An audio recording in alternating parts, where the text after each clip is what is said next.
ask you this. I'm going to kind of ask you a two-part question, but why is busyness so, I'm going to use the word dangerous for entrepreneurs? And how do they reverse that process before it takes them to the twitching eyelid and the Yeah. migraines and the dehabilitation? Because I can think of a dozen people in that rut right now heading towards absolute catastrophic failure. It's hard to, being a type A as well, it's hard to put that inner animal in its cage once in a while. So what does busyness do to us? So our bodies are designed to cope with stress, right? So when stress hits us, it kicks in these couple of chemicals, adrenaline, right, which is what gives us fight or flight response, and then cortisol. And cortisol helps us focus on what's directly in front of us, all right? So imagine that you're walking through the woods of East Tennessee and you come across a bear. That's going to create stress, and that stress is going to release adrenaline. Do I fight the bear? Do I run away from the bear? And it's going to release cortisol.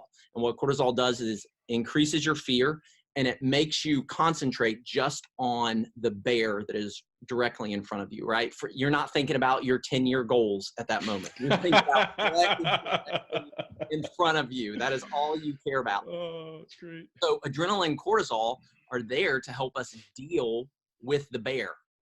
But once we get away from the bear, we escape, then our body kicks in with something called the parasympathetic nervous system, and it washes all of that adrenaline and cortisol out of us.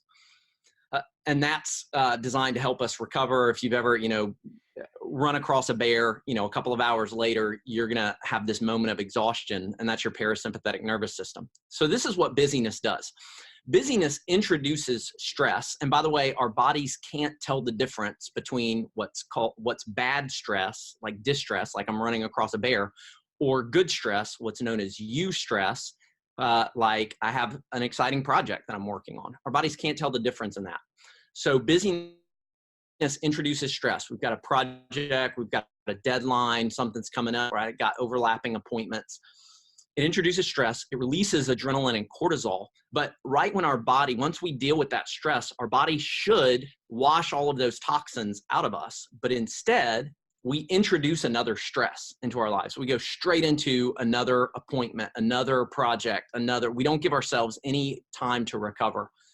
Well, the adrenaline and cortisol buildup that's in our lives has been tied to long-term devastating physical effects, whether it's chronic migraine headaches and forgetfulness like I was having, higher suicide rates, loss of libido, major problems with digestive issues. All of these problems are coming. So it's kind of like pay me now or pay me later. Either I'm going to take care of myself now and say no to a lot of potential opportunities, or give me 2 or 3 or 4 years and I'm going to hit a wall and I can't do anything else. So that's what entrepreneurs are facing a lot of times, is they're pushing themselves so hard that eventually they're going to hit a wall, and it's going to affect their lives. It's going to affect their business. They're not going to deliver the results that they expect to deliver. And it's not just going to be a twitching eye.